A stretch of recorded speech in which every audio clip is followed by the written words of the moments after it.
नमस्कार। 10वीं के एग्जाम्स खत्म होते ही सबसे बड़ी टेंशन अक्सर यही होती है कि अब आगे क्या किया जाए।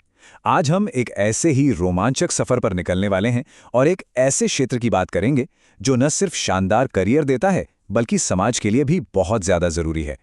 आज हम हेल्थ केयर और पैरामेडिकल साइंस की दुनिया को बेहद करीब से समझने वाले हैं।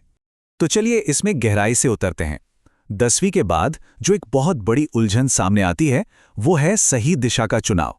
ये एक ऐसा मोड़ है जहां भविष्य को लेकर थोड़ी बहुत घबराहट होना पूरी तरह से नॉर्मल है। ढेरों विकल्पों के बीच अक्सर ये समझ नहीं आता कि किस दिशा में कदम बढ़ाया जाए। लेकिन चिंता की कोई बात नहीं है, क्योंकि आज की ये चर्चा इसी उलझन का एक बहुत ही सॉलिड और स्पष्ट समाधान पेश करेगी। तो आज का हमारा पूरा रोड मैप कुछ इस तरह दिखने वाला है। सबसे पहले हम पैरामेडिकल हेल्थ केयर का एक परिचय देखेंगे, फिर कुछ बेहद पॉपुलर करियर रोल्स पर बात करेंगे, उसके बाद शिक्षा और स्किल्स, फिर इस पेशे की असली सच्चाई और आखिर में व्यावहारिक प्रशिक्षण और अगले कदम। चलिए शुरू करते हैं। तो शुरुआत करते हैं हमारे पहले भाग से। पैरामेडिकल हेल्थ केयर की इस दुनिया में आपका स्वागत है। अब सबसे पहला सवाल ये आता है कि ये पैरामेडिकल फील्ड आखिर है क्या? देखिए, आसान भाषा में समझें तो ये वो प्रोफेशनल्स हैं जो अस्पतालों में डॉक्टर्स और नर्सों की पूरी मदद करते हैं। सच कहूं तो ये लोग हमारी पूरी मेडिकल व्यवस्था की रीढ़ की हड्डी हैं। बैकग्राउंड में रहकर बीमारी का पता लगाने से लेकर इलाज की प्रक्रिया तक हर जगह ये टीम एक बहुत ही क्रूशल सपोर्ट सिस्टम की तरह काम करती है। अब कोई भी सोच सकता है कि हेल्थ केयर को ही करियर के तौर पर क्यों चुना जाए। भाई, इसके कई बड़े कारण हैं। सबसे पहली बात तो जॉब सिक्योरिटी है। इस फील्ड में प्रोफेशनल्स की हमेशा भारी डिमांड रहती है। और बात सिर्फ नौकरी की नहीं है, लोगों की मदद करके जो एक अंदरूनी सुकून मिलता है ना, वो सच में अनमोल है। और हाँ, इस क्षेत्र में सिर्फ भारत में ही नहीं बल्कि पूरी दुनिया में करियर ग्रोथ के बेहतरीन मौके मौजूद हैं। चलिए अब आगे बढ़ते हैं भाग 2 की तरफ, जहां हम कुछ बहुत ही लोकप्रिय पैरामेडिकल करियर रोल्स पर नजर डालेंगे। सबसे पहले बात करते हैं उस रोल की जिसे हम सब बहुत अच्छे से जानते हैं, एक नर्स का रोल। जरा सोचिए, जब भी कोई मरीज अस्पताल आता है तो सबसे पहले वो एक नर्स से ही मिलता है। पेशेंट की लगातार देखभाल करना, मुश्किल समय में डॉक्टर्स की मदद करना और बिल्कुल सही टाइम पर दवाइयां देना, ये पूरी तरह से एक फ्रंटलाइन ड्यूटी है जो मरीजों की जान बचाने और उन्हें सुरक्षित महसूस कराने में सबसे बड़ा रोल प्ले करती है। अब इस बारे में जो सबसे दिलचस्प बात है वो ये है कि लैब टेक्नीशियन असल में मेडिकल दुनिया के साइंटिफिक डिटेक्टिव यानी वैज्ञानिक जासूस होते हैं। ये लोग लैब के अंदर ब्लड और दूसरे सैंपल्स की बड़ी ही बारीकी से जांच करते हैं। इनकी बनाई गई उस एकदम सटीक रिपोर्ट के बिना डॉक्टर्स के लिए सही बीमारी पकड़ना लगभग नामुमकिन है। ये काम पूरी तरह से साइंस और एक्यूरेसी पर टिका होता है। अगली महत्वपूर्ण भूमिका रेडियोलॉजी टेक्नीशियन की है। अगर किसी ने कभी एक्सरे या एमआरआई करवाया हो तो वे जानते होंगे कि ये मशीनें कितनी जटिल होती हैं। ये वही प्रोफेशनल्स हैं जो इन हाई-टेक स्कैनिंग मशीनों को ऑपरेट करते हैं। इनका काम इसलिए इतना क्रूशल है क्योंकि ये तकनीक डॉक्टर्स को अक्षरिक अर्थों में इंसानी शरीर के अंदर देखने की ताकत देती है, जिससे छिपी हुई बीमारियों का पता चलता है।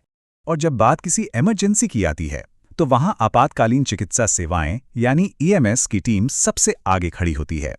एम्बुलेंस सपोर्ट, तुरंत फर्स्ट एड देना या फिर सीपीआर देना, ये माहौल बहुत ही फास्ट और हाई प्रेशर वाला होता है।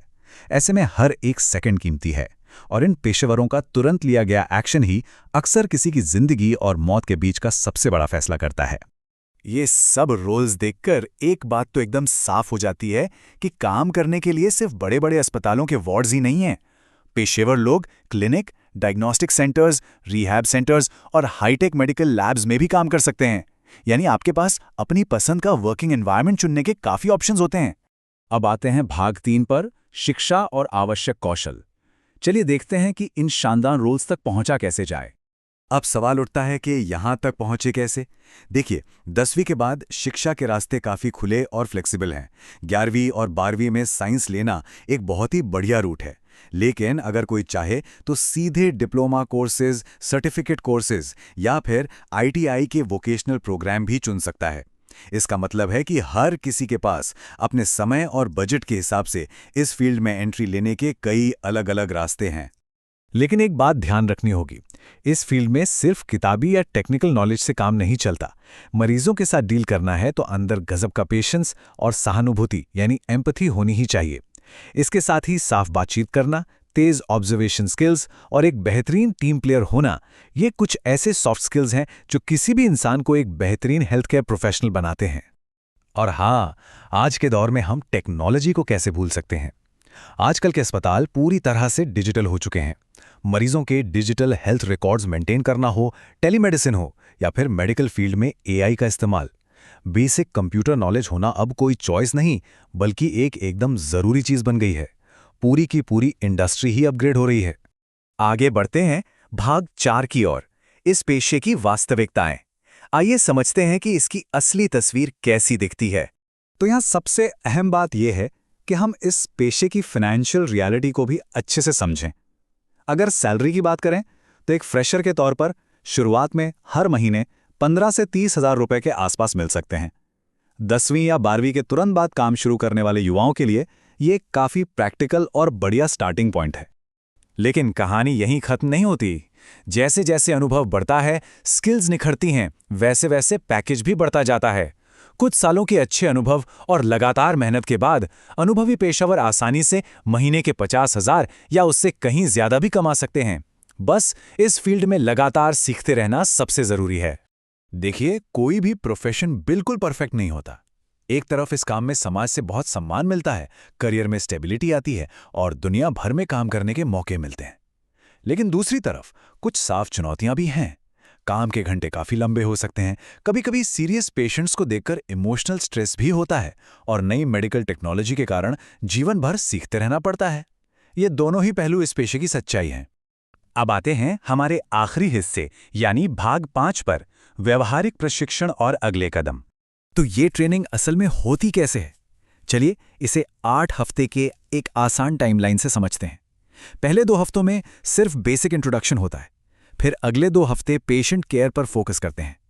5वें और 6ठे हफ्ते में मेडिकल इक्विपमेंट को सेफ तरीके से हैंडल करना सिखाया जाता है और आखिर के 2 हफ्तों में पूरा फोकस प्रैक्टिकल ट्रेनिंग पर होता है।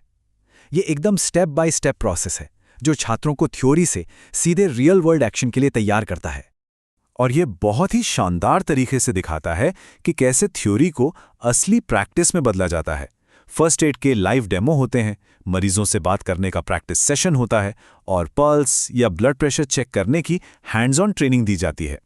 ये वो छोटी छोटी लेकिन अहम चीजें हैं जो आगे चलकर किसी क्रिटिकल मोमेंट पर सीधे मसल मेमोरी से काम आती हैं। तो कुल मिलाकर इस पूरी जर्नी का रिजल्ट क्या निकलता है? जो भी छात्र इस ट्रेनिंग को पूरा करता है वो हेल्थ केयर के बेसिक्स को बहुत गहराई से समझ जाता है। उसे इन सभी रोल्स की अच्छी खासी नॉलेज हो जाती है और सबसे बड़ी बात, उसके पास एक ऐसी स्पेशल स्किल आ जाती है जो उसे इस मेडिकल फील्ड में ढेरों सुरक्षित और बेहतरीन करियर अवसरों की तरफ ले जाती है। अब इस चर्चा को खत्म करते हुए जरा इस एक सवाल पर सोचिएगा, आने वाले कल में मेडिकल फील्ड का भविष्य इनमें से कौन सा रोल तय करने वाला है? क्या वो एक हाईटेक लैब टेक्नीशियन होगा या फिर एकदम फ्रंट लाइन पर जान बचाने वाला कोई ईएमएस पेशेवर? इस अद्भुत दुनिया में अपनी जगह बनाने के बारे में जरूर विचार कीजिएगा। इस सफर में हमारे साथ जुड़ने के लिए आपका बहुत बहुत धन्यवाद।